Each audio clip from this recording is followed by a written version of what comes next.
નમસ્કાર, જય દ્વારકાધીશ, જય માતાજી. Welcome back to my YouTube છે લીલીઝ કિચન. તો આજે આપણે બનાવવાના છે પિયુષ મહારાષ્ટ્રનું ખાસ આ ગરમી માટે બનતું આ કોલ્ડ ડ્રિંક્સ એટલે પિયુષ.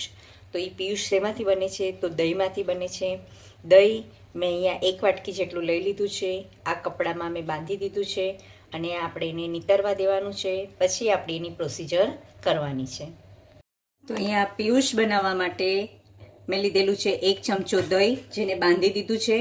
અહીંયા લીધેલું છે 1 વાટકો ભરેલો મેં 1 ગ્લાસ જેટલું, નાનો ગ્લાસ જેટલું મેં દૂધ લીધેલું છે. વામ દૂધ કરવાનું છે. ત્યારબાદ થોડું કેસર લીધેલું છે. 3 એલચીના આપણે લીધેલા છે, 3 એલચીના નંગ લીધેલા છે. હવે થોડી એવી સાકર આપણે વામ દૂધ કરી લેવાનું છે પિયુષ કોલ્ડ ડ્રિંક્સ બનાવવા માટે. તો અહીંયા મેં ગેસની ફ્લેમ મેં ચાલુ કરી દીધો છે. 1 ચમચી જેટલી સાકર, તમે ગ્રાઇન્ડ કરતી વખતે પણ સાકર એડ કરી શકો, પરંતુ એ કાચી હોય છે વેડે, એટલા માટે અહીંયા મેં ગરમ દૂધમાં જ 2 ચમચી જેટલી સાકર એડ કરી દીધી છે. દૂધ ગરમ થાય ત્યાં સુધી આપણે ખાણી દસ્તામાં ખાંડી લેવાનું છે. આપણે થોડું કેસર એડ કરી દઈશું અને અહીંયા આપણે લીધેલા છે એલચીના દાણા, એ આપણે ફોલી લેવાના છે.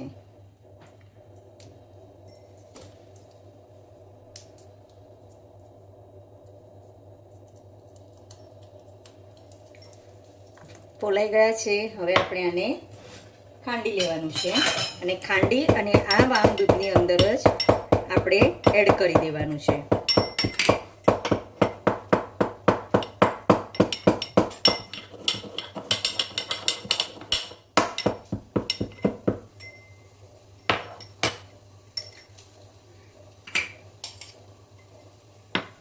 ઠંડાઈ ગયું છે. આપણે આ વામ દૂધની અંદર એડ કરી દેવાનું છે. હલાવતા રહેવાનું છે.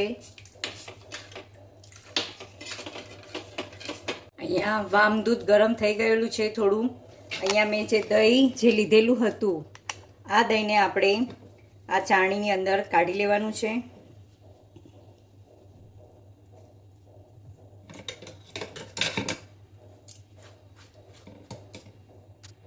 અહીંયા આવી રીતે એકદમ ઘટ્ટ બનાવી દેવાનું છે. જેમ આપણે શ્રીખંડ બનાવીએ એવી જ રીતે આની અંદર પણ તમે સાકર નાખી શકો છો, પણ મેં સાકર આની અંદર નથી નાખી. મેં વામ દૂધની અંદર આ નાખી દીધેલું છે અને 1 જ ગ્લાસ મારે બનાવવાનું છે. એના પૂરતું જ મેં આ તમને રેસીપી બતાવી રહી છું. અહીંયા દહીંને એકદમ ફેટી લીધેલું છે, સ્મૂથ બનાવી દીધું છે અને એને અહીંયા એક વાટકીની અંદર આપણે લઈ લીધેલું છે.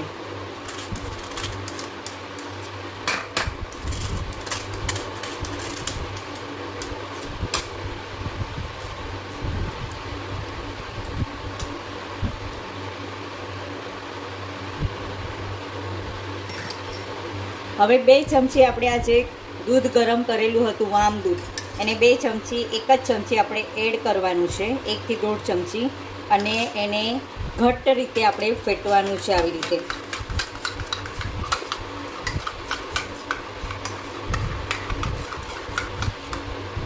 આમાં આપણે થોડું એવું જાયફળ એડ કરી દેવાનું છે.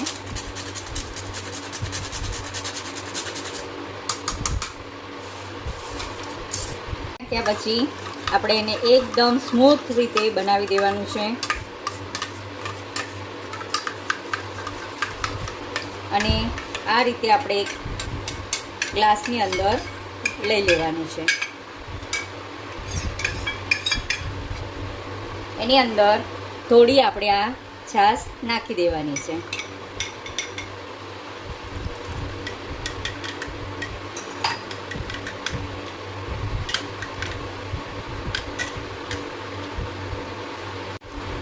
એની અંદર આપણે આ થોડા બદામના આવી રીતે થોડી ક્રશ કરીને એડ કરી દેવાની છે.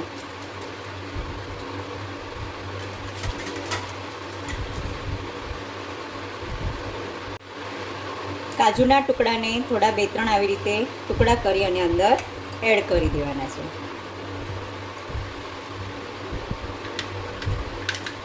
આવી રીતે આપણે હલાવી દેવાનું છે અને ફરી પાછા આપણે કાજુના ટુકડાને આવી રીતે બદામને પણ આપણે આવી રીતે ટુકડા કરી અને આ રીતે એડ કરી દેવાના છે. 4 ટુકડા કરવાના છે આવી રીતે.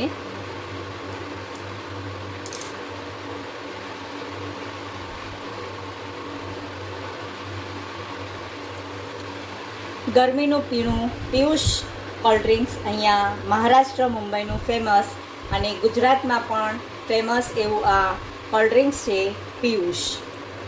આ રીતે મેં ગુલાબની પાકડી નાખીને પણ ગુલાબ પણ આપણા ઠંડક આપે એવું છે એટલા માટે મેં અહીંયા ગુલાબની પાકડીનો એડ કરેલી છે. તમે પણ આવી જ રીતે તમારી રીતે કંઈ પણ સુશોભિત કરી અને પિયુષનું કોલ્ડ ડ્રિંક્સ બનાવી શકો છો. તો થેન્ક યુ લીલીઝ કિચન. કેવું લાગ્યું તમને?